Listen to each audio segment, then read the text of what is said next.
Donc aujourd'hui, duel au sommet entre DeFi et TradFi.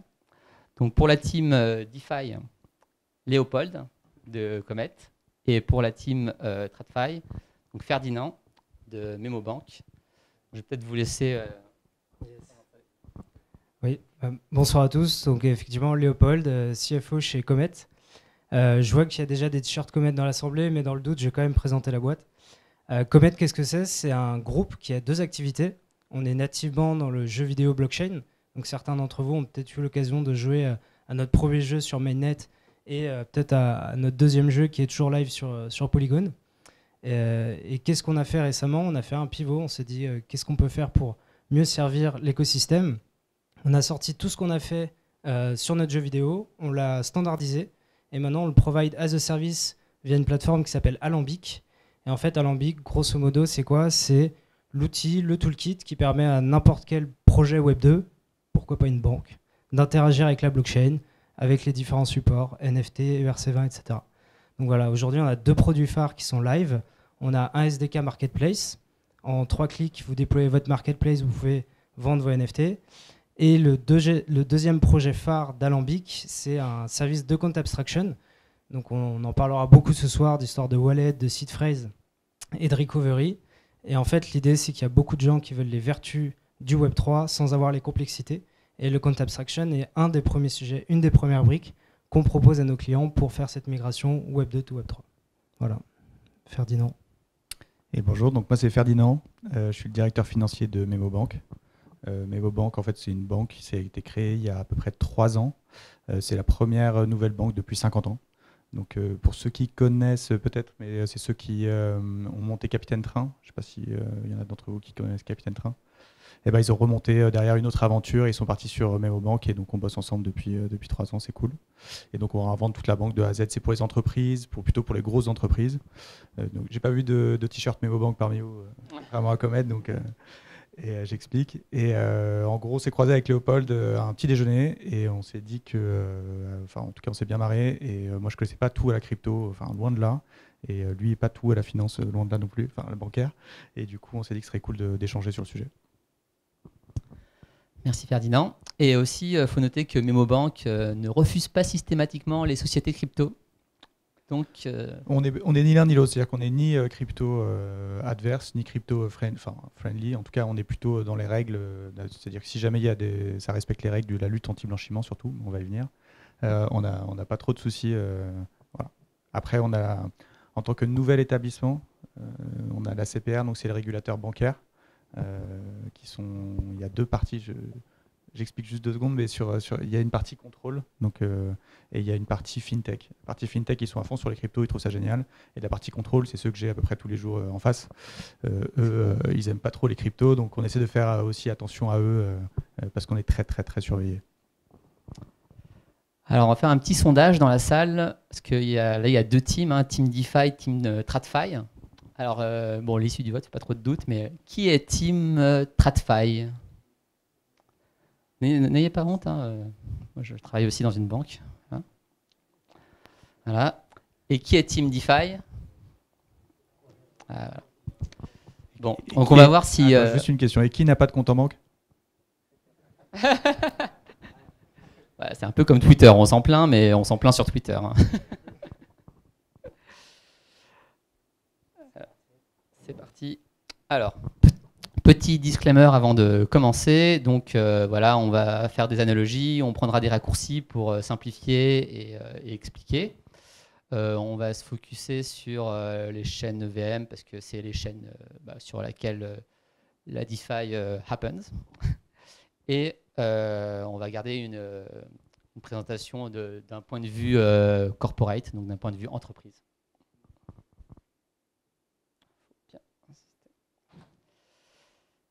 Alors, au niveau de l'ouverture de compte, donc pour la partie DeFi, c'est assez simple. Hein, on clique sur un bouton, on crée un wallet, et puis c'est parti.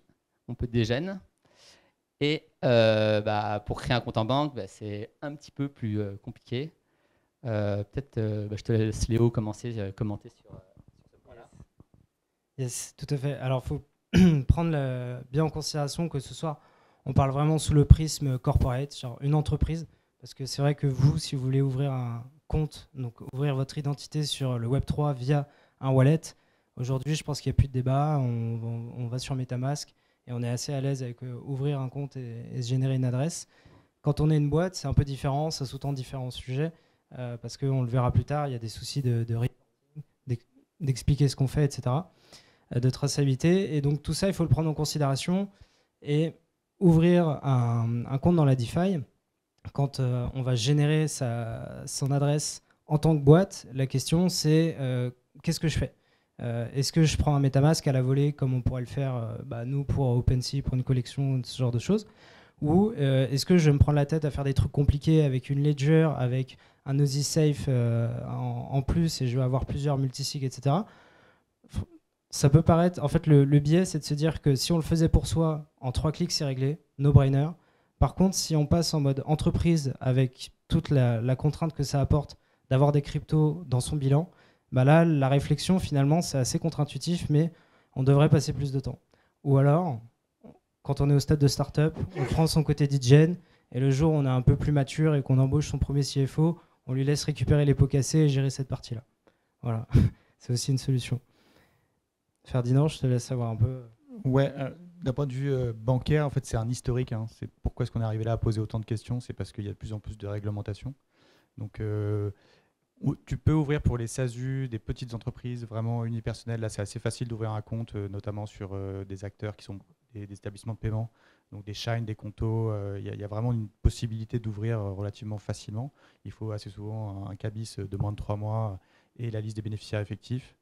Je rebondis juste sur le US Person, parce qu'il y en a certains d'entre vous, si vous avez une entreprise avec des bénéficiaires américains, tout de suite ça passe sous le FATCA. Donc c'est la réglementation américaine qui dit si jamais vous avez quelqu'un d'américain qui ouvre un compte en banque, ou si jamais il est actionnaire d'une boîte qui ouvre un compte en banque, je veux tout savoir. Et donc les Américains comme ça ont dépassé les Suisses en termes de compétences bancaires, parce qu'ils arrivent à avoir l'entièreté des citoyens américains ou avec un rôle, comment on appelle ça, un caractère d'américanité. Et à partir de là, on est obligé de faire un reporting annuel. Ou de fermer le compte. C'est pour ça que la plupart des boîtes, il y a très peu de banques, il y a il y a de plus en plus, mais il n'y a pas énormément de banques qui ouvrent à des entreprises qui ont un critère d'américanité. Peut-être une différence aussi fondamentale, c'est que dans la DeFi, vous le savez tous, quand on ouvre un wallet, on a de comptes à rendre à personne si ce n'est qu'à soi-même, versus Ferdinand qui passe sa journée avec nos amis de la CPR, j'imagine. Oui, on a pas mal de reporting, donc mensuel la plupart du temps. Donc les reporting, on a notamment tout ce qui va être problématique donc, sur les corpos, de chèques. Donc si jamais il y a des chèques sans provision, on doit les remonter. Il y a un listing qui est fait. Si jamais ça ne fonctionne pas par mail, on peut le faire par fax. C'est là où la Banque de France est pas mal. On a tout un reporting de défaillance en fait, des sociétés. Et puis il y a Anacredit qui a été lancé. Donc là, c'est un peu dans le détail, mais en gros, même chose, on doit reporter à peu près l'ensemble des clients qu'on a sur lesquels il y a eu un défaut. Merci. Donc bon, on l'a compris, il y en a un qui est un peu plus facile que l'autre, mais il y a des raisons à ça, historiques. Alors ensuite, on va passer sur la recovery. Donc je commençais côté Ferdinand, côté banque. Donc recovery, quand j'ai oublié mon mot de passe de ma banque, de mon compte en banque, c'est facile, j'appelle mon banquier en gros. et en général, ça se passe plutôt bien. C'est un process qui est assez rodé. Par contre, en self-custody, donc en DeFi, là, c'est un autre problème. Donc, Ferdinand, je te laisse commencer du coup pour la partie recovery. Ouais, globalement, on y arrive. Voilà, globalement, les banques, alors ça dépend du type de banque que vous avez en face. Il y en a avec les petites calculatrices, je ne sais pas si tu as ça, mais des petites calculettes, on doit rentrer son code, machin, enfin bref. Mais normalement, à partir du moment où on a perdu son code, on peut retrouver une façon de récupérer un accès à son argent. Et même si jamais on s'est fait piquer son mot de passe et que l'argent est parti, on y viendra après, il y a des moyens de récupérer aussi son argent. Mais c'est plutôt chez toi où c'est intéressant, je crois, sur recovery. Oui, effectivement.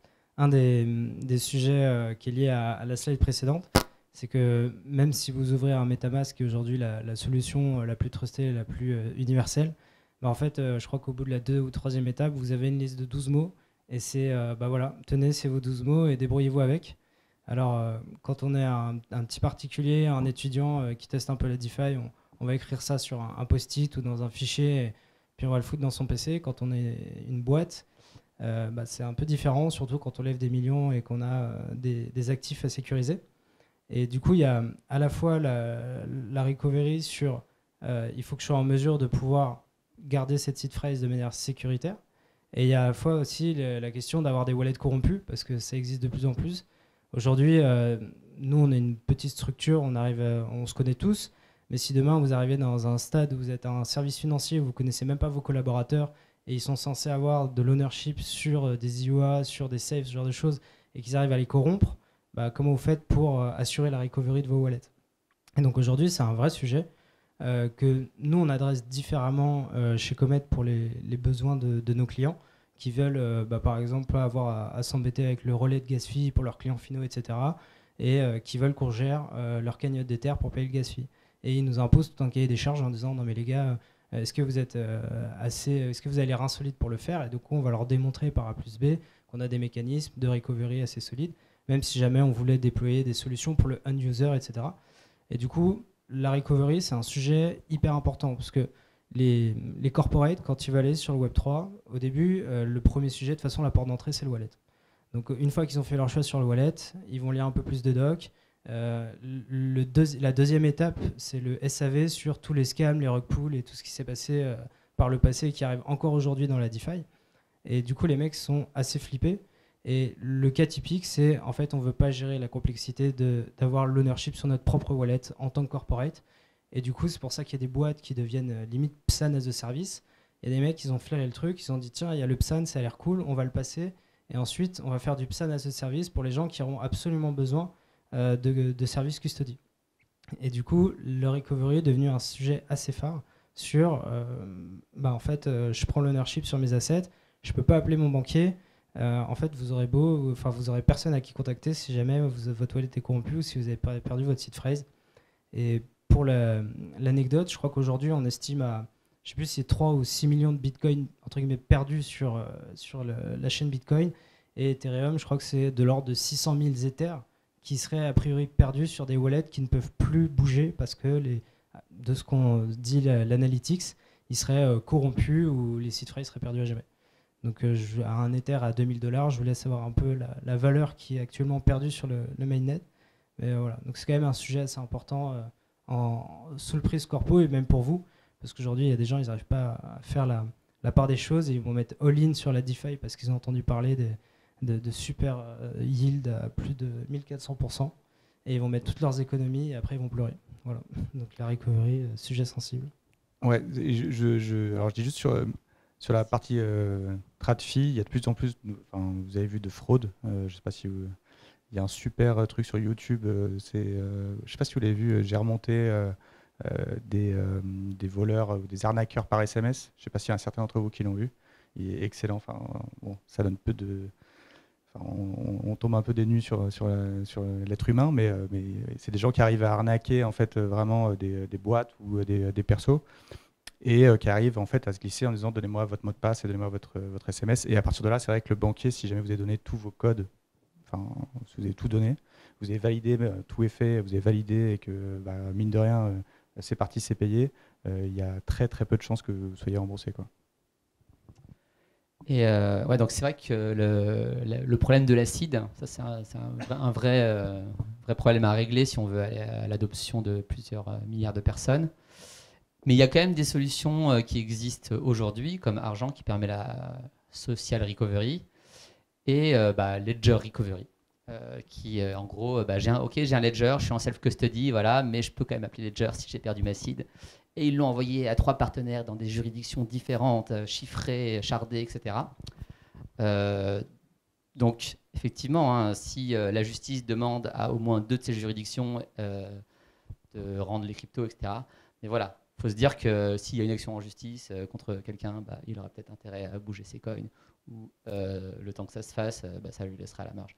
Donc ça peut être aussi une espèce de convergence entre les deux mondes. Peut-être un meilleur des deux mondes ou le pire des deux, ça dépend des points de vue selon les réseaux sociaux. Et en tout cas, voilà pour la recovery. En tout cas, les 24 mots, c'est quelque chose qu'on doit régler si on veut attirer plus de monde vers cet écosystème. Et on passe au sujet suivant, qui est la multibancarisation, multibanque. Donc ça, en finance traditionnelle, en général, quand on est une société qui commence à avoir une certaine taille, on va essayer d'avoir plusieurs banques pour se diversifier. Alors qu'effectivement, si on est en self-custody avec son wallet, on peut se dire oui, alors je vais en mettre une partie sur un custodian, une partie dans mon wallet, une partie sur. Il y a quand même des solutions. On peut se mettre en multisig ou chez un custodian professionnel, mais ça reste limité. Je ne sais pas ce que tu en penses, Léo. C'est surtout, Ferdinand vous expliquera toutes les vertus de la multibancarisation dans la finance traditionnelle. Et en fait, ça, c'est vraiment quelque chose qui n'existe et qui n'est absolument pas possible en DeFi, puisque par essence, il n'y a pas le principe même de la banque, c'est de prendre un risque pour vous et de vous faire confiance sur le papier. Nous, on est là, on est tout seul face à une communauté qui est décentralisée.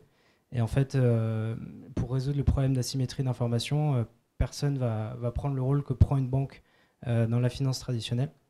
Et du coup, la multibancarisation, c'est quelque chose qui n'existe pas et c'est une des vertus qu'on perd quand on vient sur la DeFi. Mais du coup, Ferdinand, je t'ai expliqué du coup l'intérêt d'avoir aujourd'hui plusieurs banques à son arsenal. Pour comprendre vraiment le truc, c'est que le bilan bancaire, vite fait, mais le bilan bancaire, en gros, c'est vous déposez de l'argent et moi je le reprête. Okay, entre les deux, je prends une marge. Donc c'est le principe de base. Donc tous vos dépôts, on va les prendre, on va les mettre à la banque et puis on les reprête. Il se trouve que pour ceux qui ont connu 2008, 2010 et peut-être même Cantona, pour ceux à qui ça dit quelque chose, mais Cantona à l'époque avait dit c'est simple, si on veut faire la révolution, il suffit juste qu'on aille tous enlever notre argent de la banque. Et la banque coule. Et donc c'est vrai. C'est-à-dire que demain, vous décidez tous d'aller retirer votre argent, enfin tous les Français par exemple, aller retirer l'argent de la BNP. Alors il y a des mécanismes qui permettent d'atterrir un peu, mais en vrai, normalement, ça coule. Donc qu'est-ce qui s'est passé? C'est passé sur SVB cette année, pour ceux à qui ça parle. Donc SVB, qui est une banque américaine, taille moyenne, tout le monde sait une petite banque, mais c'est quand même elle est dans le top 250 des banques américaines, elle a plus de 140 ans, enfin, c'était une belle boîte. Et en gros, il y a eu des rumeurs, c'est juste des rumeurs. Et on appelle ça un bank run ou un panic run. Et dans le run, il y a courir. Et en fait, il y a ce côté où tout le monde a retiré son argent de peur. Et du jour au lendemain, ils ont perdu, je crois que c'était 20% ou 30% de leur bilan en 2 jours. Et c'est des mécanismes qui sont assez effrayants. Perso, je l'ai vécu chez ING à l'époque où j'étais chez ING. Et il y a eu une rumeur, c'était post-2009 ou 10, sur un éclatement de la bulle euro, où tout le monde s'est dit, mais en fait, les banques étrangères, c'est pas des banques qui sont fiables, je sais pas quoi. Donc ING était hollandais. Et on a eu 2 milliards qui sont partis en 2 heures. Donc on recevait des alertes comme ça. Nous, on avait un total bilan de 10 milliards, donc 2 milliards en 2 heures, autant vous dire qu'on était tous paniqués. Et en fait, l'idée, c'est comment est-ce qu'on peut se prémunir de ça pour vous. Et à titre personnel, vous êtes garanti à hauteur de 100 000 € dans chacune des banques que vous avez. Et à titre corpo, c'est 100 000 € pareil. Donc ça ne va pas vous sauver la vie à titre corpo, parce que 100 000 € de trésor pour une boîte, ça dépend de la taille de la boîte, mais ce n'est pas non plus dingue. Mais on vous invite, et c'était un peu le sujet, c'est pour ça qu'on s'est rencontré avec Léopold, d'avoir plusieurs banques. D'une part, pour ces fameux 100 000 €, et d'autre part, pour pouvoir sortir le cash assez vite, si jamais vous avez une seule de vos banques qui est concernée. Petit conseil aussi, que je donne gratuitement, mais il y a un côté... la plupart des gens, quand ils ont une boîte, ce qu'ils font, c'est qu'ils disent ok, j'ai une boîte pour les flux, je vais payer les fournisseurs, et puis j'ai une boîte où je vais encaisser le cash de mes clients. Et en fait, quand on fait ça, c'est super risqué. C'est-à-dire que si jamais vous avez par exemple un SVB qui tombe, en l'occurrence, ou un crédit suisse, bref, ça arrive. À ce moment-là, on est obligé de rappeler tous ces clients en disant au fait, me payez pas sur ce RIB-là, mais payez-moi sur l'autre. Et donc, ne serait-ce que de donner 2 comptes bancaires où on reçoit les fonds, sécurise énormément, enfin sécurise 2 fois plus votre situation en cas de faillite bancaire. Les faillites bancaires, ça arrive. Donc, on pourra en discuter, c'est un autre sujet, mais c'est vrai que ça arrive. Ça arrive. Et la garantie bancaire, si un jour il y a vraiment la BNP qui saute, on verra si elle est payée. L'État, je pense que c'est ce qu'ils ont fait aux États-Unis, c'est que l'État à ce moment-là sent que ça peut tellement tout s'écrouler sur des banques systémiques comme BNP. Il y a plein de mécanismes qui ont été mis en place. Enfin, il y a eu du nouveau quand même depuis 2008. C'est pas la crise. Enlevez pas tous votre argent demain. Mais quand même, il faut avoir plusieurs comptes en banque. Et je vous invite à le faire à titre perso aussi. Toujours le coup. Et puis aussi, je me permets de rajouter sur la multibancarisation. Je ne sais pas s'il y en a qui sont en start-up ou dans des boîtes en croissance. Aujourd'hui, les banques, pour ne pas trahir de secret, elles ont des ratios sur les capitaux propres pour vous prêter de l'argent. Et aujourd'hui, si vous venez de faire un tour de table de X millions d'euros, bah, en fait, il vous suffit d'aller voir vos deux banques fraîchement avec le relevé bancaire qui dit que vous avez encaissé des millions. Et en fait, vous dites, bah voilà, je suis à la SocGen et puis je suis également chez BNP. Et puis en fait, ils vont vous prêter 10% de la somme de ce que vous venez de lever en dette bancaire. J'ai grossi le trait. L'année dernière, ouais. Cette année, c'est un peu plus dur. Mais... C'est un peu plus dur. Mais au moins, en multipliant les banques, on multiplie aussi ses chances d'avoir des effets de levier. Et à l'inverse aussi, une forme de prêt qui est le découvert bancaire. Bah, alors vous, si vous êtes tous en start-up, vous ne connaissez pas trop le découvert bancaire. Quoique, si vous êtes proche du runway, ce que je ne vous souhaite pas. Sinon, voilà, il y a l'idée de pouvoir avoir des bonnes relations avec plusieurs banques pour, en cas de problématique, pouvoir bénéficier et tirer un peu sur la corde, avoir des lignes de crédit à droite, avoir du découvert à gauche. Chose qui, ici, n'est absolument pas possible parce que vous ne pourrez pas prendre votre téléphone, appeler Jacqueline avec qui vous bossez depuis 5 ans, lui faire les yeux doux et obtenir une petite rallonge de 15 jours sur vos agios, quoi. Voilà. Ouais, en gros, la règle de base, c'est que tu prêtes à ceux que tu connais. Et si possible à des gens riches. C'est contre-intuitif, mais le moins de risques qu'on prend, le mieux c'est. Ouais.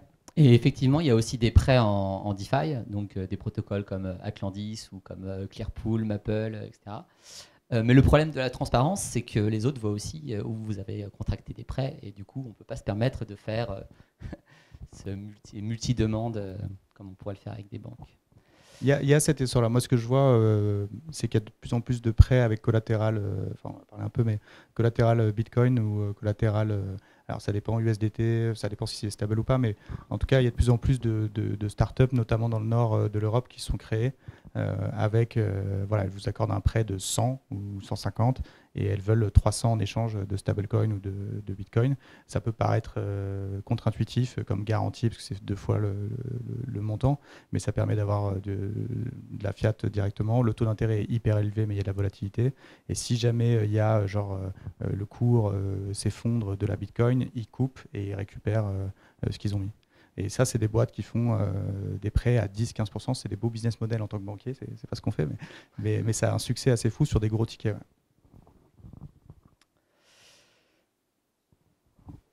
Alors, le premier paiement. Alors, côté TradFi, on a des interfaces, des UI parfaites en fait, qui ont eu le temps de se perfectionner au fil du temps. Donc là, je crois que c'est Lydia. Magnifique. On fait une petite pizza avec Emmanuel Macron. Et ouais, côté DeFi, alors le gas price, le max gas fee, le priority fee. Est-ce qu'on accélère la transaction? Est-ce qu'on va voir sur Etherscan si elle est bien confirmée? Est-ce que le réseau est congestionné? Est-ce que tout va bien se passer? Est-ce qu'on a assez de Matic ou d'Ether pour payer le gaz dans le wallet? Bon, il y a beaucoup de... La première fois, ça peut être un peu déroutant, c'est le moins qu'on puisse dire. Yes. Et ben, ça tombe très bien parce que cette semaine, j'ai eu une super expérience avec un de nos clients qui a fait son premier paiement en crypto. Donc, c'est un acteur traditionnel. Et ils se sont dit, bah, tiens, on va, quitte à faire un projet Web3, autant être même Web3 dans le paiement de nos fournisseurs. Et du coup, les gars nous ont fait une TX d'une vingtaine de K dollars. Et en fait, j'ai eu pendant 3 jours la comptable au téléphone parce qu'elle était plus que stressée. Je ne trouve pas le mot. J'ai dû, pour vous dire, elle m'a demandé explicitement, pendant que je l'avais au téléphone, de lui recopier manuellement chacun des caractères de l'adresse sur laquelle elle devait faire le transfert. Donc, je pense que vous avez tous fait des transactions sur MetaMask. Je pense que vous voyez tous à quoi ressemble une clé publique. Imaginez-vous, alors bien sûr, je l'ai rassuré, j'ai fait le copier-coller depuis MetaMask, je ne me suis pas tapé la réécriture, mais il fallait quand même rassurer cette personne. C'était sa première TX, ça représentait une vingtaine de K dollars. Alors pour vous, je ne sais pas si vous êtes corpo, et dans ce cas-là, ce n'est pas des montants qui vous choquent, mais franchement, la personne croyait vraiment qu'elle allait perdre son argent. Voilà, c'était vraiment ce qu'il y avait au téléphone. Et finalement, c'est très bien passé. Elle a fait une première TX de 1000 $. On a regardé ensemble, on est allé sur Debunk, ça s'est très bien passé. En 3 secondes, c'était fait. Elle n'y croyait pas du tout. Et voilà. Mais je peux vous dire que ça a été de la pédagogie pendant 3 jours. Ça a été du free consulting aussi pour moi, mais c'est pas très grave, on adore. Et voilà, ça se passe plutôt bien, mais c'est assez anxiogène. Surtout que quand même aujourd'hui on se plaint encore, mais franchement si vous revenez 5, 6, 7 ans en arrière, faire NTX, il n'y avait pas l'UX aussi sexy qu'on peut avoir sur MetaMask ou sur d'autres wallets. C'était encore plus brut, il fallait encore plus rentrer dans le détail. Et je ne sais pas si certains d'entre vous interagissent beaucoup sur des réseaux comme Polygon qui sont constamment saturés, mais je peux vous dire que quand elle a vu le warning réseau congestionné, là aussi elle a eu une deuxième grosse goutte de sueur en se disant mais qu'est-ce qui se passe, où est-ce que je vais avoir mon argent? Donc il ne faut pas oublier ce côté assez anxiogène de la première TX. Peut-être qu'aujourd'hui pour vous ça fait partie de la normalité, mais allez voir votre grand-mère, montrez-lui un MetaMask, demandez-lui 50 balles pour Noël et vous verrez un peu comment ça se passe. Voilà. Si tu montres Lydia à ta grand-mère, elle peut aussi flipper. Mais non, c'est juste une question de temps en fait. C'est que à l'époque, alors je sais pas pour ceux qui savent, mais la banque, c'est les Italiens à la base quand ils sont venus. Et donc à Paris, enfin bref, c'était asseyez-vous sur le banc, le banco. Le banco, c'est là d'où vient la banque. C'est pour dire, tu t'assois, t'attends, et puis ensuite ce sera ton tour, quoi. Et puis ensuite, user experience, après user experience, ça s'est amélioré, on allait de mieux en mieux. Et puis on a fait, moi je suis quand même, ça fait peut-être 20 ans que je suis dans la banque à peu près. Et le fax, j'en ai encore eu jusqu'à l'année dernière. Mais vraiment, c'est-à-dire que le fax, c'est un truc. Et si jamais on ne remplit pas les bonnes cases sur un Swift, quand on fait un Swift, ça peut ressembler parfois à la DeFi. Hein. Un bon Swift bien pourri. Et donc, on a eu de la chance parce que toutes les fintechs, depuis, on va dire, 10 ans, 15 ans, ont essayé de tout révolutionner, notamment sur le user experience, sur toute l'innovation que les banques ont laissée de A à Z pour des problématiques plutôt IT. Et heureusement, il y a eu toutes ces fintechs-là qui sont arrivées et qui nous permettent d'avoir un truc qui est plutôt cool maintenant, quoi. Presque en temps réel aussi. Merci. Alors, le sujet épineux pour TradFi, des transferts internationaux, des virements internationaux. Donc j'en ai fait un la semaine dernière aux États-Unis. Alors je me suis retrouvé avec 2 choix, le Swift ou une autre option, avec différents champs suivant le choix que je faisais, avec des frais assez conséquents. C'était pas chez moi. Et ça a pris pas mal de temps.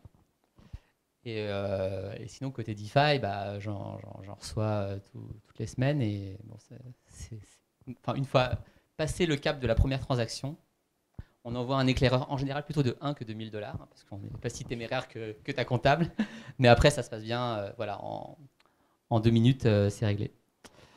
Donc, Ferdinand commence par la partie TradFi, parce que je sens que le système des banques de correspondance, ça peut être sympa. Ouais, donc c'est compliqué. Effectivement.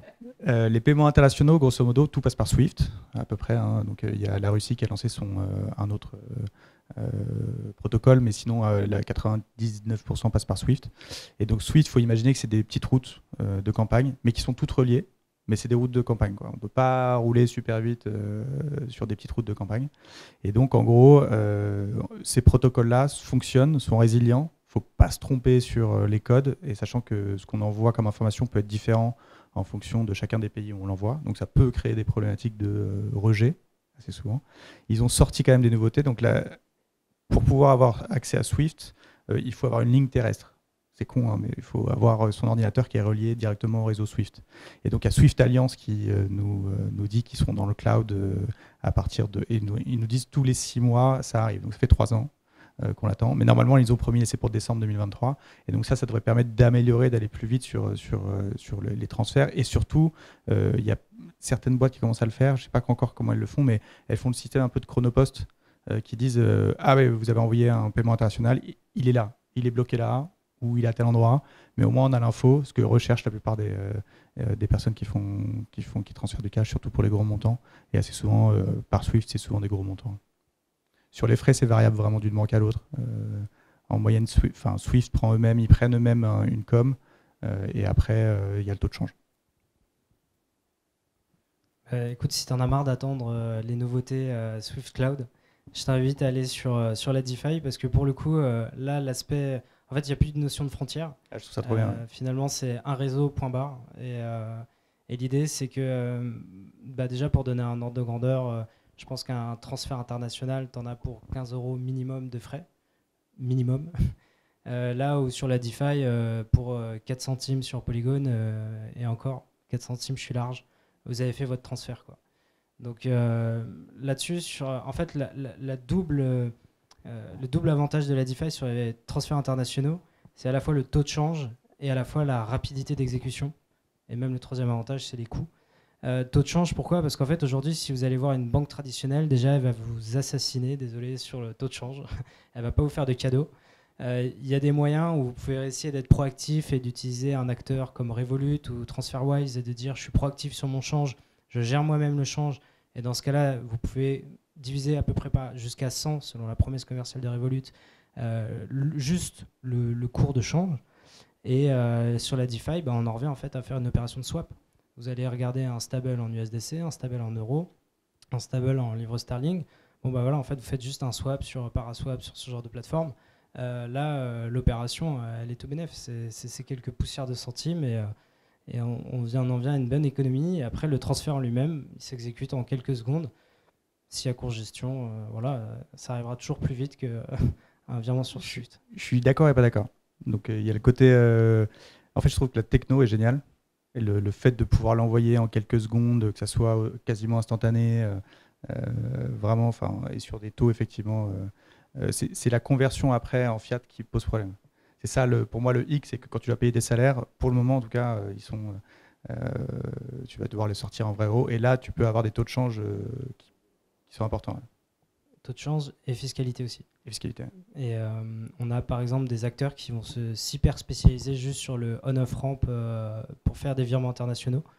Dans le portefeuille actuellement, on a eu Fipto, qui est une boîte française qui a levé 10 millions sur cette verticale précisément. Il y en a plein d'autres. Il y en a qui s'amusent à passer par forcément des plateformes que vous connaissez comme Kraken, comme Binance, même s'ils ont énormément complexifié. Je ne sais pas si vous avez essayé de faire le cas. Moi, j'ai eu besoin de gérer un compte bancaire en dollars. C'était un de mes premiers points de départ de réflexion sur cette histoire.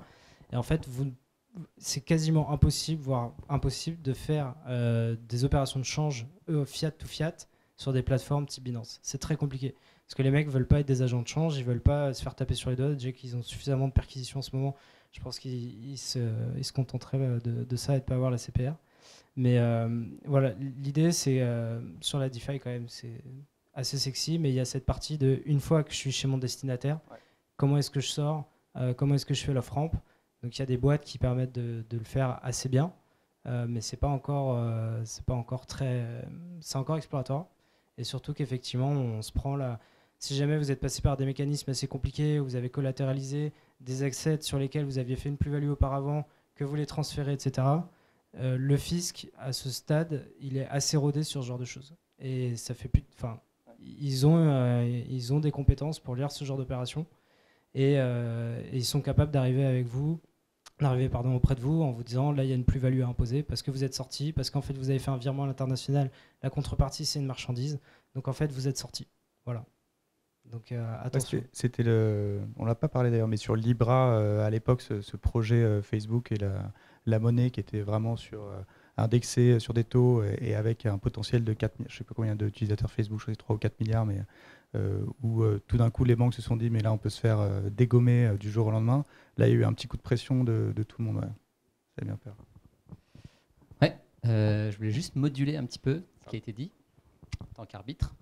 C'est-à-dire que je vois que chez Comet, on est très team Polygon où effectivement ça coûte pas très cher de faire des swaps. Mais c'est vrai que quand on envoie des montants significatifs, souvent, moi de mon côté, je reçois pas mal de paiements sur Ethereum Mainnet. Et là, au lieu que ce soit 4 centimes, c'est plutôt 5-10 dollars par transaction.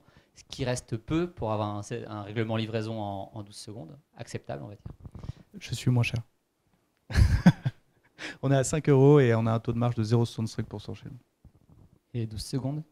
Et alors, non, mais ça par contre c'est cool, c'est que le EBA Clearing, donc les chambres de compensation, grosso modo, comment les banques fonctionnent sur les transferts, assez souvent il y a une chambre de compensation, donc on envoie du cash, donc je te dois 100, je te dois 50 et tu me dois 100, à la fin je fais un net et je te paye juste 50.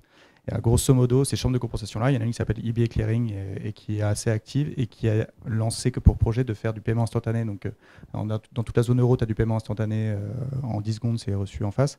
Et là, ils veulent faire d'ici la fin de l'année, encore fin d'année, il y a beaucoup de choses en fin d'année, mais c'est un paiement instantané euro-dollar. Donc, on regarde tout ça avec attention, parce que ça serait assez génial d'avoir du dollar en 10 secondes envoyé. C'est pas cool. La TradFi se défend bien. On essaye.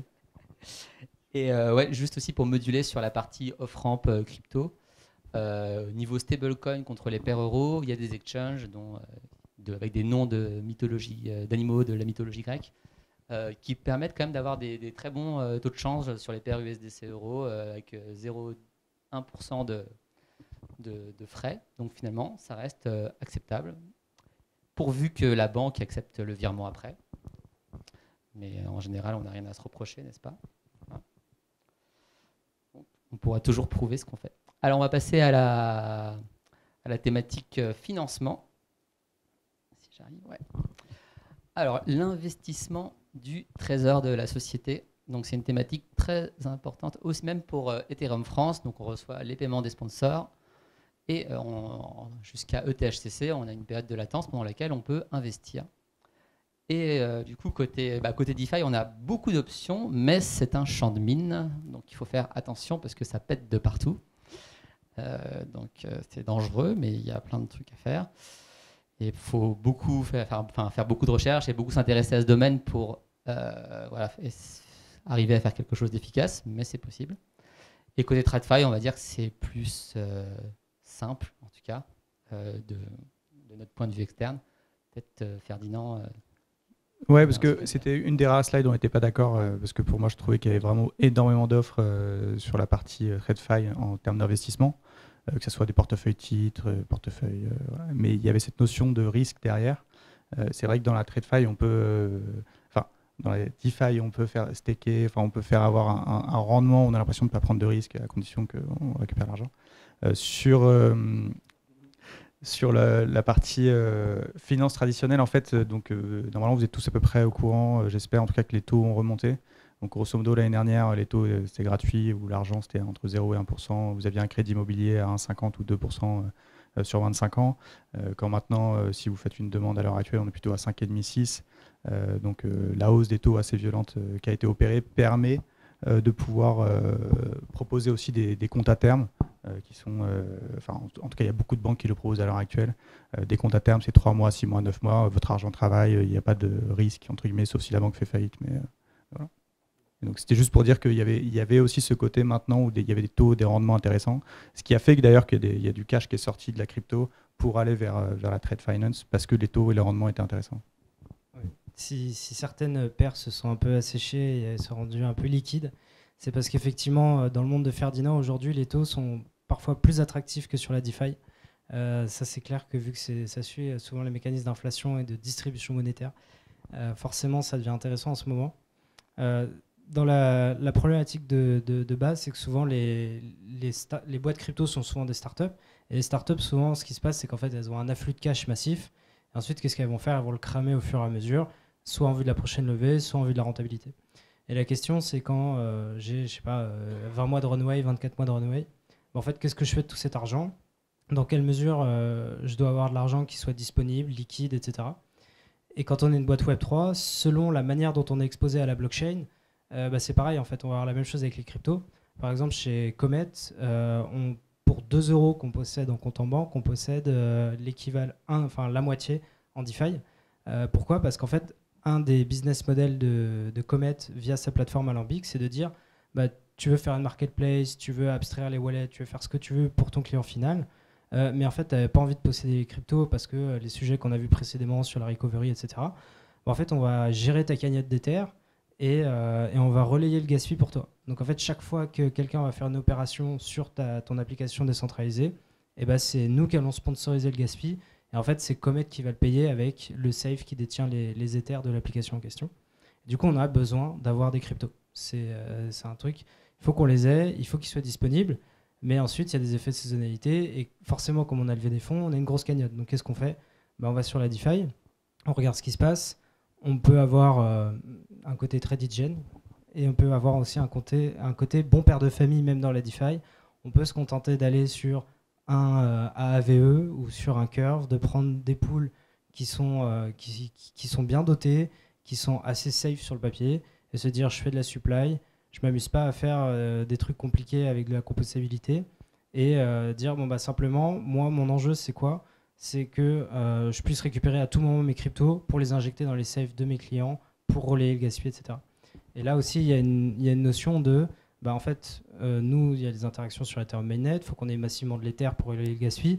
Bah, est-ce que ça me sert à quelque chose d'avoir des stablecoins? Bah oui, quelque part oui, parce que comme il y a une forte volatilité du cours, il y a une certaine volatilité du cours de l'Ether. Si je suis plutôt en contexte de bear market, ce qui est le cas en ce moment, même si apparemment ça remonte, bah en fait j'ai plutôt intérêt à stabiliser ma valeur avec un stable et du coup à diversifier ma trésor. Et donc tout ça, c'est des choses qu'il faut avoir à l'esprit quand on gère une trésorerie crypto en entreprise, même si dans la finance traditionnelle, c'est quand même beaucoup plus simple, parce que souvent on jongle avec une seule currency. C'est assez rare d'avoir des boîtes qui ont un niveau d'aptitude à pouvoir gérer plusieurs currencies, sauf qu'on a des grands groupes. Et après, voilà, c'est compte à terme, c'est un peu le livret A de l'entreprise, c'est dire, bon, bah, j'ai un peu de trésor, je le place sur 3, 6, 10, 1 an, et je fais un rendement certain, quoi.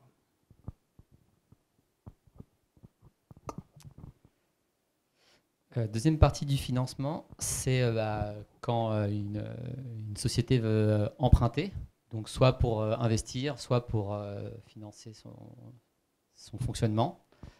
Côté DeFi, il y a très peu d'options. Alors il y en a, mais c'est pas encore très répandu. En gros, dans la DeFi, on vous prête si vous avez 2 fois ce que vous voulez emprunter. Voilà, c'est la surcollatéralisation. Et par contre, c'est un peu aussi le métier de la banque de prêter. Et c'est là-dessus qu'ils font une partie de la marge. Donc, vas-y Léopold, commence. Ouais, bah, j'ai beaucoup parlé de start-up, de levée de fonds précédemment. Mais même une PME au fin fond de la province, elle a ce même exercice qu'on fait tous avec des business plans. Dès lors qu'on a un besoin de financement, bah en fait, souvent, on exprime que ce besoin de financement va générer des cash flows positifs. Et ça, c'est ce que va expliquer Ferdinand. C'est toc toc, bonjour Jacqueline, ma conseillère depuis 10 ans. J'ai besoin d'acheter une machine, j'ai besoin d'embaucher plus de personnes, j'ai besoin de ceci, de cela. Et ben, la DeFi, ça, clairement, c'est pas possible. En fait, aujourd'hui, by design, la blockchain n'accepte que des éléments qui sont natifs à la chaîne ou des standards qui lui sont qui font l'unanimité, comme des ERC 721, etc. Et du coup, si vous arrivez avec un Excel business plan, la blockchain ne sait pas ce que c'est. Et comme disait Rémi, en fait, la seule condition pour avoir un effet de levier et lever de la dette sur la DeFi, bah, c'est de posséder 2 fois ce que vous avez. Il y a quelques protocoles qui essayent dans quelle mesure on peut miser sur des rendements futurs positifs d'un actif. Vous avez par exemple APWine qui s'est dit tiens, et si on explorait le fait de tokeniser le yield futur d'un asset? Bon, pourquoi pas. On a eu quelques acteurs que tu as mentionnés tout à l'heure, comme Atlantis, c'est ça? Atlantis, exactement, qui tentent d'ouvrir des systèmes de prêt sur la DeFi. Mais c'est quelque chose qui reste très exploratoire et c'est quelque chose qui, en fait, tant que by design, on n'arrivera pas dans la chaîne à faire comprendre ce que c'est qu'un BP et à pouvoir amener une notion de risque sans contrepartie. Ah oui, un BP, c'est un business plan, pardon. Je ne sais pas si c'était clair pour tout le monde, mais voilà. Et chose qui, en fait, chez Ferdinand, moi, je lui amène un Excel avec une timeline, des postes de dépenses, et tout de suite, il sait ce qu'il a à faire. Donc, je peux peut-être laisser la main dessus. Ouais, c'est vraiment le métier de banquier, quoi. Donc, si possible, minimiser les risques, parce que juste derrière, c'est les dépôts clients, donc il ne faut pas les perdre. Mais grosso modo, un BP, normalement, on regarde toujours. S'il y a une ancienneté de la boîte, idéalement, il faut qu'elle ait 3 ans, parce que je crois que c'est 25% qui survivent au bout de 3 ans, donc c'est quand même plus sympa si vous avez 3 ans de boîte. Et ensuite, un beau BP, des revenus, quelques clients, des beaux contrats, normalement ça marche, ou à défaut avec des garanties, mais en tout cas, on trouve des moyens de financer, quoi. Sur le seed ou sur vraiment l'investissement de part, c'est plutôt un boulot de capital risque, de venture capital. Donc là, l'objectif, c'est plutôt vous diluer. Enfin, ça, je pense que ceux qui connaissent, qui ont monté une boîte, mais l'idée, c'est que là, on va plutôt voir pas un banquier, mais vraiment des fonds d'investissement qui vont, eux, financer une partie de la boîte contre une partie du capital. Ensuite, on reste dans le thème.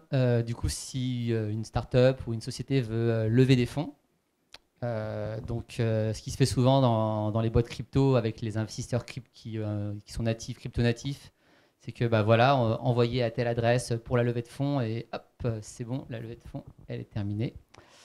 Et quand on va expliquer à son banquier qu'on veut faire une levée de fonds, comment ça se passe? Si vous faites une levée de fonds en cash, il n'y a pas de problème. Grosso modo, donc toutes les banques, banques pures, parce qu'il y a plusieurs niveaux de banques, mais établissements de crédit en tout cas, donc les banques peuvent proposer des certificats de dépôt. Donc en gros, vous envoyez du cash, vous donnez à vos investisseurs et vous dites voilà le RIB qui est vraiment spécifique à ça. Nous, on vérifie que le cash il vient bien des bonnes personnes que vous avez indiquées. On vous fait un tampon, vous avez le droit de faire votre cabis. C'est vraiment un truc assez simple, mais on prend que du cash. Et les banques peuvent le faire et les notaires. Je ne sais pas pourquoi, mais en tout cas c'est comme ça. Mais si jamais vous envoyez des cryptos, nous on n'est pas capable en tant que banque de les reconnaître ou de les voir. Donc c'est là où je ne sais pas du tout comment ça se passe sur la partie levée de fonds et reconnaissance du capital versé en crypto pour les investisseurs. Je ne sais pas comment ça se fait. C'est que du corporate, du droit. Voilà. C'est des formalités juridiques qui se font avec des avocats. Lever des fonds en crypto, je pense que si vous êtes dans l'écosystème depuis un petit moment, vous avez pu voir arriver la vague des premières ICO. Donc ça, c'était un des premiers moyens d'avoir un apport massif de crypto pour lever des fonds et concrétiser son projet. On a eu également des STO qui sont arrivés, des Security Token Offering, avec des tokens spécifiques qui étaient indexés sur des projets en particulier, qui avaient des vertus plutôt proches d'actions parfois.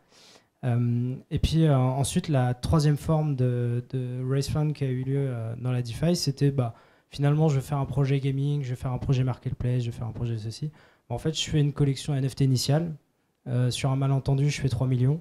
Et puis moi, ça me permet, j'offre rampe les 2 tiers, on fait un gros team building. Et puis après, on voit ce qu'on fait avec l'argent. Et aujourd'hui, vous pourriez parler à la plupart des gens qui ont financé des projets gaming Web3. En fait, il y en a très peu qui sont live aujourd'hui, voire vraiment très peu.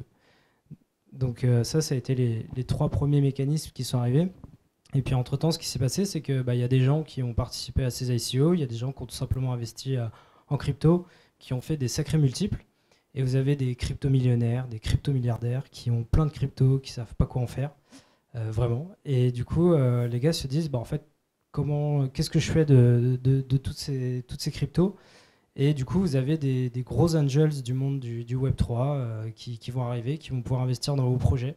Et il y a finalement, quand vous prenez toutes les cap tables de tous les projets Web3 en France, il y a des noms qui sont très redondants. Parce qu'en fait, il y a des gens, ils investissent massivement. D'une part, par rationalité financière, de se dire, en fait, ça ne sert à rien d'avoir des cryptos qui dorment. Aujourd'hui, les rendements sur la DeFi sont plus ce qu'ils ont pu être par le passé, et autant investir dans une boîte qui va faire plus 600% de valeur sur ses parts. Ça, c'est un premier argument. Et le deuxième argument, c'est que ces gens, ils se sont dit, ok, un jour, j'ai mis 1 euro sur le Bitcoin, le lendemain, j'avais 15 000 balles. En fait, finalement, il y a peut-être des choses à creuser, et c'est des gens qui sont devenus des espèces de fanatiques de la blockchain, qui vivent parfois en marge au travers de DAO et de systèmes comme ça. Et qui sont devenus des puristes qui se disent il y a quelque chose, il y a un modèle à développer, et qui du coup, au travers de la fortune qu'ils ont fait dans la crypto, vont évangéliser au travers de différents projets dans le gaming, dans les marketplaces, dans la supply chain. Donc il y a un potentiel énorme en termes de levée de fonds, tant sur les mécanismes que sur la disponibilité des cryptos pour lever.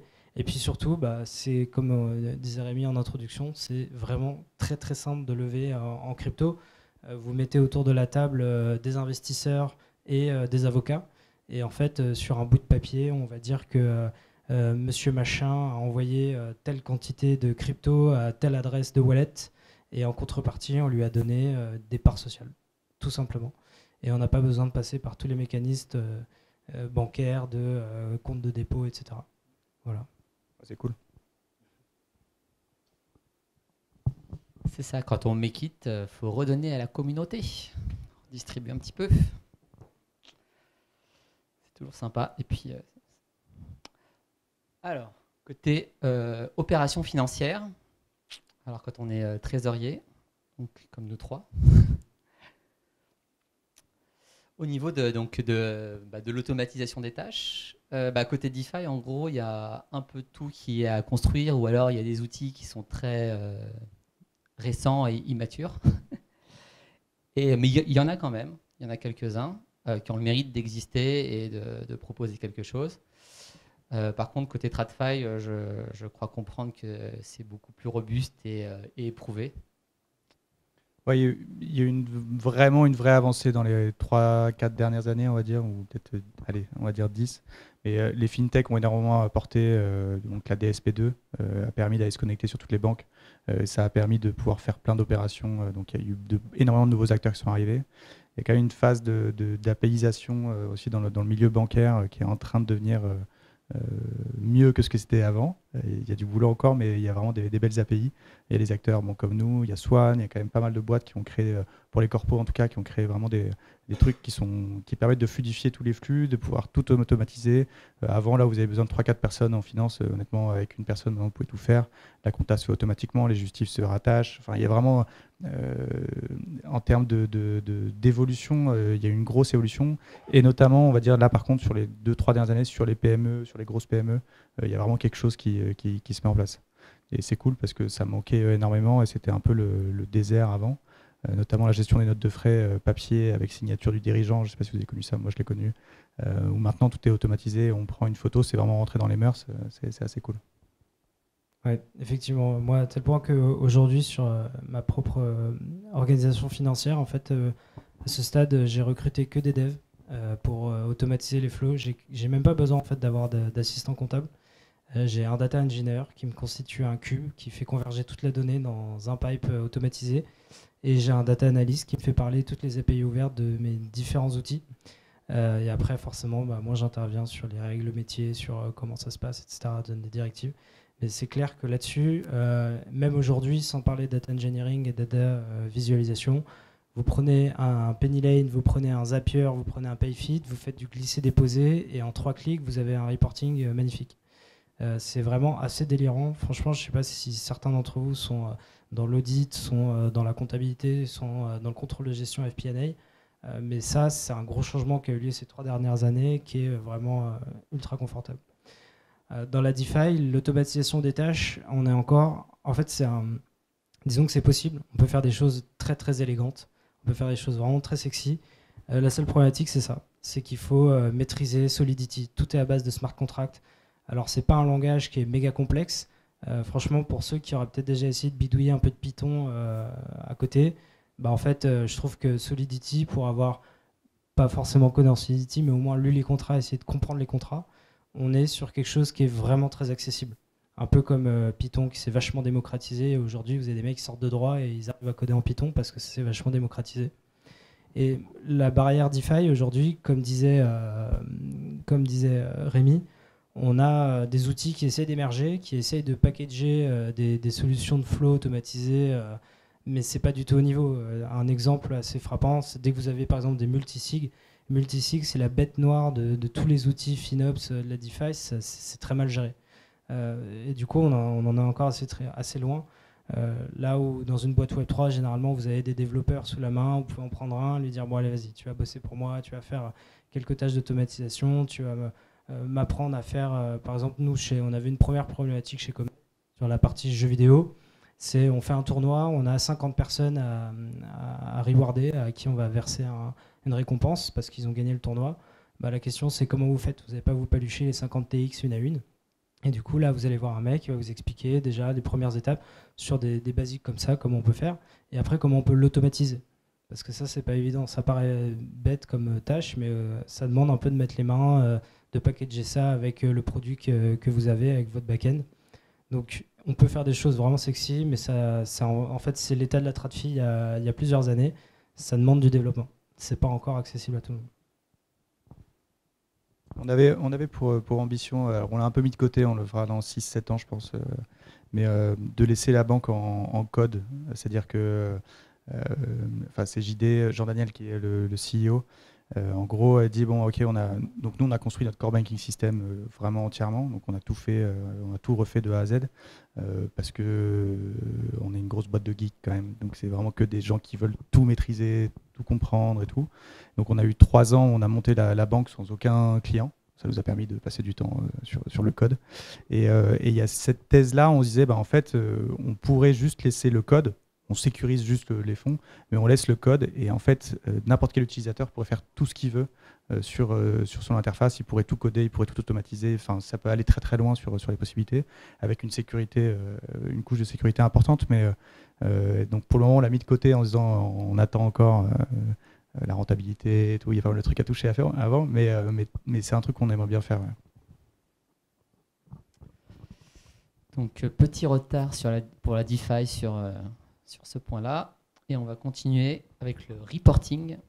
Alors, côté DeFi, il y a des trucs. Excel. Et non, il y a quand même 10 banques, Multis, Octave. Bon, mais c'est des solutions qui sont encore jeunes, qui ne sont pas encore très robustes. TradFi, il y a des très beaux outils. Ferdinand. Ouais, c'est de mieux en mieux. C'est pas la folie encore, mais pour agréger plusieurs de ses comptes, avoir une vision sur sa trésor, ne serait-ce que anticiper les flux qui arrivent, prévoir les cash flows, vraiment des problématiques de CFO un peu au quotidien. Théoriquement, il y a quand même de plus en plus d'outils qui sont bien faits ou qui se développent. Il y a HDCap qui est gentil, mais qui fait pas mal de trucs. Il y a de plus en plus qui arrivent, en tout cas, et qui sont de plus en plus complets et qui permettent surtout d'anticiper des chutes de trésorerie. Pour info, j'en discutais avec d'autres DAF, mais le Covid a quand même fait très très mal à tous les directeurs financiers, parce que la plupart ne savaient pas trop s'ils allaient survivre à la fin de l'année. Pour info, dans une boîte précédente, moi je me suis craché. Mais quand on passe le Covid, qu'on ne sait pas ce qui va se passer et qu'on voit sa trésor qui fond, là c'est important d'avoir un bon outil qui nous permet vraiment d'anticiper sa trésorerie, de savoir exactement où on en est. Et il y a des outils qui sont vraiment bien défendus à ce moment-là. Ouais. Et c'est devenu, je trouve, sur les deux dernières années, vraiment la partie développement du cash pooling et vision cash pour les CFO. Il y a vraiment des beaux outils qui sont sortis.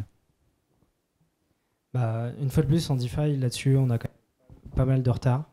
Je ne sais pas si certains d'entre vous se sont amusés sur des wallets corpo ou même perso de faire un reporting. Il y a souvent ce raccourci de dire non, mais de toute façon, tout est sur la blockchain, pas besoin. Allez voir un contrôleur des impôts, allez voir un auditeur, allez voir vos investisseurs et dites-leur non, mais tout est sur la blockchain, pas de souci. Vous verrez leur réaction. Eux, ils veulent un fichier Excel. Et derrière, ils veulent une comptabilité et ils veulent que tout soit formalisé selon la finance traditionnelle. Et du coup, là, il n'y a pas 36 000 solutions. Vous pouvez faire confiance à des outils qui émergent. Vous avez Nilos, vous avez Request Finance, vous avez ce genre d'acteurs qui émergent. La seule problématique, c'est que ça, ce sont des outils Web3 pensés par des mecs Web2. C'est-à-dire que les mecs se sont dit, OK, comment ça marche Spendesk ? On va faire le Spendesk de la crypto. Et du coup, si vous n'êtes pas natif dans le flux et dans le paiement de ces outils-là, en fait, ça ne vous sert à rien. C'est-à-dire que si vous, par ailleurs, vous gérez toute votre stack d'adresses de contrat, d'IOA, de Ledger et compagnie, en fait, vous ne pouvez pas l'intégrer à ces outils comme eux ont designé l'outil. Donc, en fait, vous allez à l'ancienne prendre vos adresses. Donc, étape numéro 1, recenser mes adresses. Étape numéro 2, récupérer toute la donnée sur les blocs Explorer. Donc j'espère pour vous, vous n'avez pas un trésorier un peu degen qui s'amuse à aller sur tous les layers possibles pour aller chercher du yield et compagnie. Parce que du coup, vous avez passé beaucoup de temps, autant que vous avez de wallets et que vous avez de layers sur lesquels vous avez interagi. Et ensuite, il va falloir mettre en forme toutes ces données parce que la blockchain, c'est une donnée qui est ultra structurée, qui est propre, qui est élégante. Mais ce n'est pas du tout le format qu'attend le fisc pour faire un fake. Ce n'est pas du tout le format qu'attend votre auditeur pour la révision. C'est pas du tout le format qu'un investisseur sait lire. Et du coup, il va falloir prendre cette donnée bien structurée et la convertir. Et alors là, attention, vous allez avoir des surprises sur, par exemple, les opérations de wrap. C'est un enfer à suivre. Sur des contrats AV qui changent tous les 3 mois. On ne sait pas pourquoi, AVE met à jour ses contrats. Du coup, vous ne savez pas pourquoi votre moulinette, elle passe plus. Quand vous avez des multicalls de l'enfer sur Curve, vous allez voir ce genre de choses qui font que vous allez vous arracher les cheveux. Pour info, le reporting de 2022 sur les opérations crypto de Comet, j'ai pris un dev et je l'ai enfermé pendant 1 mois et demi. Il a fait que ça. Voilà. Après, il a fait que ça. Aujourd'hui, ça prend 3 heures de mettre à jour le reporting. Parce qu'il a fallu qu'on comprenne comment ça marche, il a fallu qu'on crée des règles, il a fallu qu'on crée des automatismes, il a fallu qu'on prenne en API, qu'on se dise mince comment ça marche. Pro tips, si vous détenez des stables, surtout en ce moment la conjoncture est assez favorable à l'euro, prenez des stables en euros. Ça va être, votre expert comptable va vous bénir. Il y a des trucs comme ça qui peuvent être faits, récupérer les cours sur CoinGecko, sur Yahoo Finance si vous voulez. Mais en tout cas, faire un reporting crypto, c'est un enfer. Et on ne parle même pas des NFT. Parce que les NFT, vous avez la notion de floor price, vous avez la notion de coût historique, vous avez la notion de rareté. Comment vous valorisez un NFT? Ça aussi, c'est une vraie question. Je ne sais pas à quel stade sont vos boîtes, mais je peux vous dire que l'auditeur, il a son petit cahier parce que en fait, le mec, il écoute Alexandre Sachenko et ce genre de gars qui connaissent très bien la crypto et ils connaissent les questions à poser pour mettre le doigt là où ça fait mal. Donc soyez prêts, le reporting crypto Web3, c'est pas encore très mature. Voilà. Merci. On est un petit peu en retard. Ouais, ensuite, la question, c'est contrôle interne et workflow.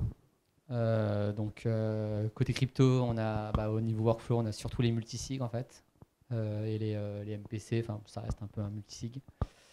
Et côté TradFi, on peut mettre en place des workflows un peu plus complexes, un peu plus élaborés. Voilà, ça dépend plus de la boîte réellement et de son système vraiment interne. Mais grosso modo, les banques ont été très frileuses, il y a eu beaucoup de fraude, machin, donc elles ont créé beaucoup de RIP pour les entreprises. Hein. Beaucoup de sécurité, notamment avec ces petites calculatrices là. Je ne sais pas si vous avez déjà vu ça, mais il y en a vraiment beaucoup. Il y a pour JP Morgan par exemple, n'importe quel virement qu'on va faire, ils vont nous appeler, ils vont nous demander pourquoi, comment vous avez eu cette demande de virement, est-ce que c'était une information réelle, est-ce que c'était pas un deepfake. Enfin, il y a vraiment des trucs qui arrivent, donc pour la partie contrôle interne, c'est compliqué. Nous, on a mis en place le tout est fait avec l'iPhone, donc c'est un peu plus rapide, c'est ce qui se passe dans le monde privé ou du retail. Voilà. Et moi, auparavant, j'ai eu un passé d'auditeur où j'ai accompagné des très grosses boîtes de la TradFi. Et ce qui était assez marrant, c'est de voir que dans des très grosses usines à gaz où on a mis des règles tellement compliquées qu'à la fin, en fait, c'était une vraie passoire.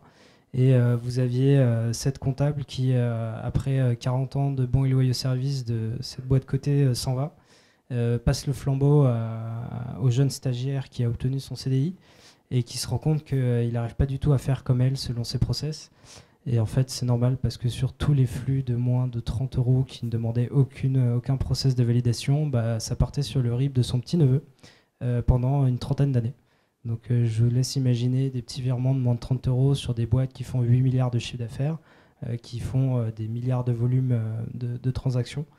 Voilà, donc on se complexifie beaucoup la vie, mais finalement on en revient au fait que quand ça devient trop complexe, ça devient une vraie passoire. En fait, dans la DeFi, finalement, c'est un peu pareil.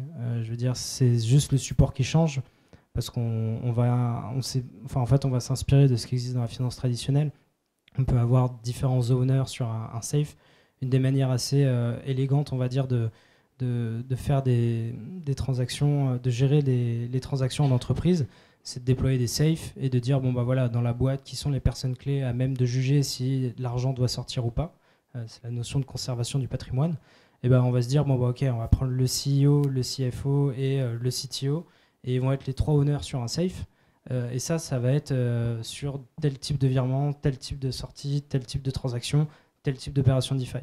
En revanche, si on est sur des mouvements beaucoup plus light, là, on va se permettre de dire le CFO peut agir en toute autonomie.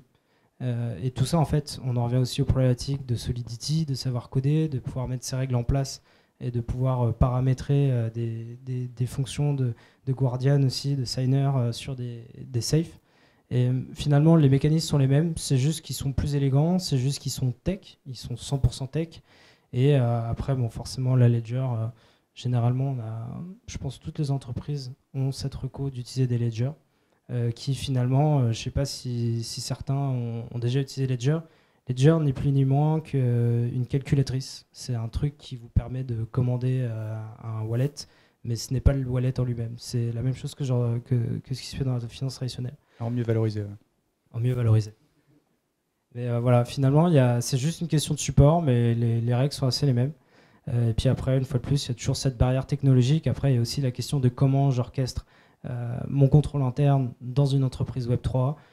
Est-ce que moi, quand je suis arrivé au début, j'avais un peu exploré le Web3 il y a 5 ans et j'avais pas remis le nez dedans depuis.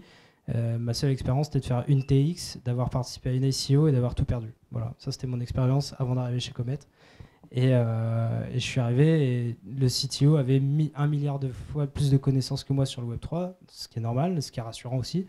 Et forcément, il avait plus de responsabilités sur les cryptos que moi au début. Et voilà, le contrôle interne, là-dessus, il se fait de cette manière. Ouais, dans les banques, c'est un peu standardisé. Donc il y a 3 niveaux de contrôle. Le premier niveau, c'est les gens normaux qui font leur métier. Ensuite, il y a le contrôle interne, donc la partie risque. Et la troisième, c'est l'audit interne. Et donc voilà, ça permet de bien checker ça. Mais juste pour info, justement dans la fameuse entreprise, on s'en est pas sorti pendant le Covid. On est mort plutôt en bonne santé, c'est-à-dire qu'on avait vraiment toutes les procédures qui étaient carrées, on avait vraiment tout était bien documenté, tout écrit avec les bons niveaux de contrôle et tout. Mais si tu n'as pas de client, bah, ça sert à rien. Ok. Donc pour l'audit des comptes, donc je vois à peu près comment ça se passe dans une société traditionnelle. Par contre, en DeFi, Léo, je suis assez curieux de comment tu fais. Yes. En DeFi, déjà le premier point, c'est qu'on va proportionner le niveau d'audit au stade de votre boîte. Si vous êtes la petite startup qui vient de lever 3 millions, on ne va pas vous demander des process de fous furieux qui vont vous coûter le montant de votre levée juste pour auditer ce que vous faites dans le Web3. Là, on ne parle pas d'audit de smart contract, on parle vraiment d'audit de ce que vous faites avec vos cryptos et vos ERC 721 qui appartiennent à la boîte. Et du coup, on pourra s'en tenir à challenger votre reporting de vous en interne avec une extraction d'Etherscan, de Polygon Scan, de regarder un peu grosso modo, d'aller voir sur un outil trusté par le marché comme Debunk et de se dire ok, c'est grosso modo vrai, précisément faux, en fait on s'en fout, c'est l'idée générale. Voilà. Donc l'audit va être proportionné à la taille de la boîte et plus vous allez arriver sur des très très gros tours, des boîtes qui sont valorisées plusieurs milliards dans le Web3, c'est grosses gouttes de sueur sur le front parce qu'en fait aujourd'hui les process qui sont en train de se mettre en place dans le monde de l'audit, c'est de dire ok, quels sont votre reporting crypto à vous. On va regarder ce que ça donne. Et en fait, on va vous demander de manager vos propres nœuds RPC pour aller explorer la blockchain. Donc là, je ne sais pas si tout le monde jusque-là a suivi ce que c'est un nœud RPC. En gros, on va vous demander de...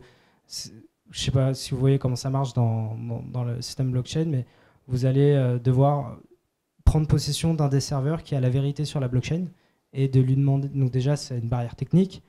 C'est une barrière aussi financière parce que ce n'est pas gratuit. Et ensuite, on va vous dire, voilà, vous avez managé votre propre nœud RPC. Nous, on va faire la même chose de notre côté en tant qu'auditeur. On va challenger. En plus de ça, on va aller voir sur une solution type Debunks, type solution trustée par le marché. En gros, les mecs ne savent pas vraiment, il n'y a pas de piste d'audit claire. Du coup, on va faire ceinture, bretelle, parachute avec les solutions les plus élégantes. Et même à la fin, en surcouche, si on n'est toujours pas sûr, on ira toujours faire une extraction d'Etherscan et de Polygon Scan parce qu'on ne sait jamais. Et du coup, l'audit, il va évoluer à mesure que vous allez grossir. Mais je vous souhaite pas, du moins, enfin, je vous le souhaite pour le meilleur d'être une licorne, mais je vous le souhaite pas non plus parce que, ou du moins de pas être CFO pour pas subir l'audit de vos cryptos. Voilà. Et moi, j'avais une vraie question parce que j'ai jamais eu la réponse.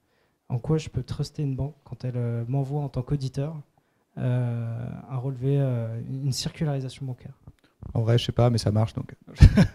Non, on est nous-mêmes audités. On a vraiment des trucs de contrôle, des rapports contrôle de gestion, et en fait, ils vont interroger certains soldes clients. Enfin, donc il y a toute une mécanique qui est faite par échantillonnage classique des auditeurs, mais non, ça fonctionne. Ça fonctionne, paraît-il. Ouais, ça fonctionne bien. Alors, on a le temps pour une petite question bonus. Donc celle-là, je l'aime bien. La question, on en a parlé un petit peu tout à l'heure, la question du bank run. Donc voilà, vous avez compris, les banques, c'est un business model qui est basé sur on détient 10% des actifs et puis on se prête mutuellement dans une chaîne de prêteurs et d'emprunteurs. Donc ça ressemble un petit peu à un château de cartes, quand même. Et dans la DeFi, voilà, on a la self-custody, donc on a les 24 mots, on a tous les problèmes qui vont avec, mais on a aussi quand même l'avantage de ne pas dépendre d'autres tiers. Donc, peut-être Ferdinand, tu veux défendre un peu ta paroisse?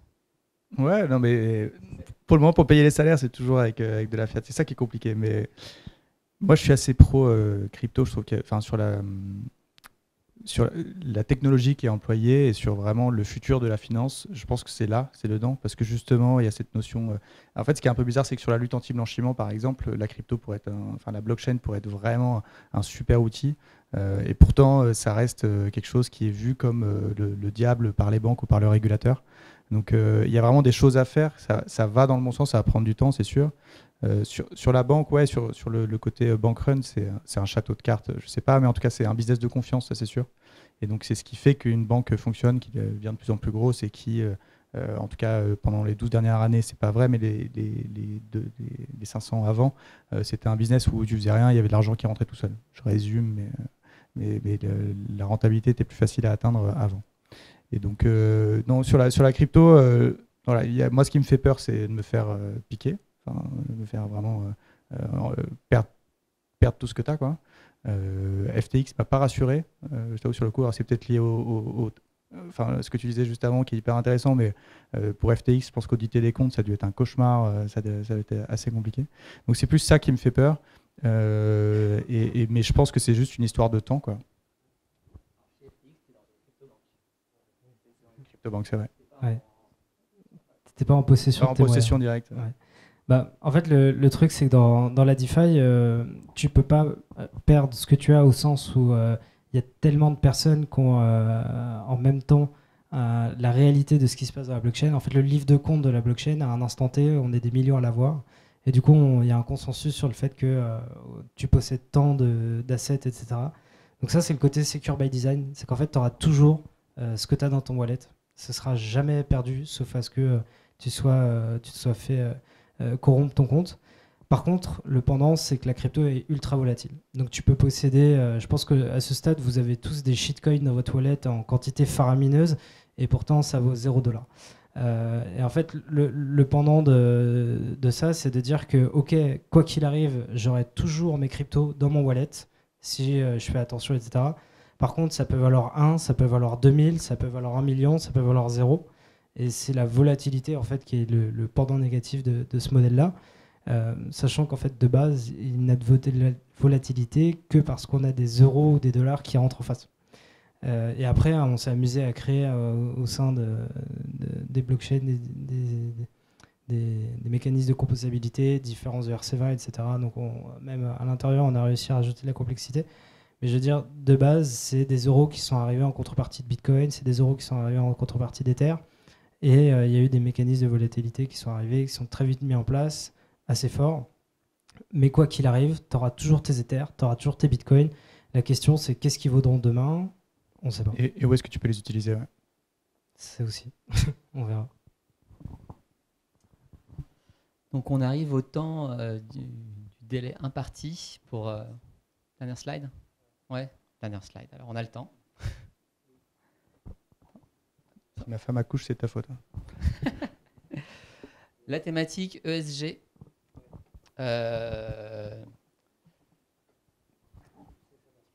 Vas-y. Bon, l'ESG, c'est une fois de plus. On peut difficilement faire du business sans faire de ESG aujourd'hui, surtout quand on est dans les startups. On est obligé de remplir des questionnaires de fous furieux. Nous, pour une petite anecdote, on bosse avec un très gros acteur qui est une grosse ETI dans le monde du gambling. Et en fait, cette boîte nous a dit on vous paiera si vous avez fait un audit RSE, parce que nous-mêmes, on est contraints par des grosses réglementations RSE. On doit faire un reporting RSE, machin, dire que chez nous, tout va bien, qu'on a 50% d'hommes, 50% de femmes, etc. etc. Et du coup... la preuve. Voilà, la preuve ce soir. Mais l'idée, c'est que l'ESG, en fait, plus ça va aller et plus ça va être de partout sur vos fournisseurs, sur vos clients. sur les prêts bancaires et Ferdinand pourra en parler. Et nous, forcément, quand on fait des tours de table, quand on parle à des investisseurs, en fait, il y a toujours les investisseurs eux-mêmes sont soumis à des rapports ESG auprès de leur LP. Et du coup, on doit leur dire qu'est-ce qu'il y a de RSE chez nous. Et un sujet qui passe super bien, parce que en fait, c'est un des seuls dont on peut parler quand on est à la blockchain, c'est de dire que maintenant, grâce au staking, on est écolo. Voilà, c'est super. Parce que je pense que tout le monde connaît Alexandre Sachenko, qui a écrit un pavé entier pour expliquer le fait que la crypto, c'était écolo. C'est un vrai sujet. Moi, il y a 15 jours, j'ai été donner un cours à des Master 1 en école d'expertise comptable. J'ai commencé le cours par leur demander à quoi ils assimilaient la blockchain. Et en fait, après scandale, après scam, etc., j'ai eu c'est pas écolo. En fait, on a réussi par je ne sais quel moyen à ancrer dans la tête des gens que c'était pas écolo. Et aujourd'hui, du coup, nous, on n'a plus trop d'arguments quand on arrive et qu'il faut faire la petite case ESG à la fin des due deals. Du coup, on dit stacking. Voilà, c'est Jean Covici, c'est approuvé. Le stacking, c'est élégant. Alors, juste peut-être un petit point rapide. Au tout début, la blockchain, on était sur un monde de bourrins, ce qu'on appelait un système méritocratique, où plus vous mettez de computation, de capacité de calcul en jeu, et plus vous étiez incentivé à valider sur la chaîne. C'est le cas toujours en proof sur Bitcoin. Et Ethereum a fonctionné comme ça aussi pendant un moment. Et ils se sont dit, ok, fait chier, on n'est vraiment pas écolo, un jour on va avoir des problèmes. Et du coup, ils ont pris un système capitalistique où en fait vous gagez maintenant sur Ethereum Mainnet 32 Ethers, et en contrepartie, vous pouvez être validateur sur le réseau. Et du coup, on n'est plus dans ce modèle de la course aux cartes graphiques dans des hangars réfrigérés, quoi. Je t'avoue, c'était l'image que j'en avais. Alors sur la banque, c'est un peu particulier en ce moment, c'est que donc il y a effectivement un de nos investisseurs qui nous demande des reporting ESG, mais deux surtout, deux et trois on va dire, nos clients. Donc la plupart de nos clients nous disent ok, c'est quoi votre bilan carbone, qu'est-ce que vous faites pour la planète et est-ce que vous financez Total. Donc ça, on a quand même la plupart de nos clients nous posent la question.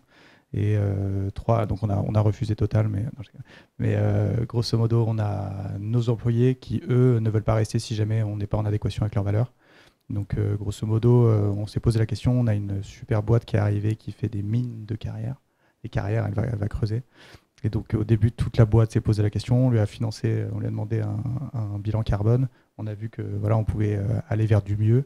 Et donc c'est ce qu'on fait en ce moment avec tous nos clients. On leur demande un bilan carbone, c'est pas obligatoire, mais on leur demande. On analyse les risques en disant ok, si on fait 100 € la tonne de CO2 dans le futur, est-ce que tu es viable ou pas?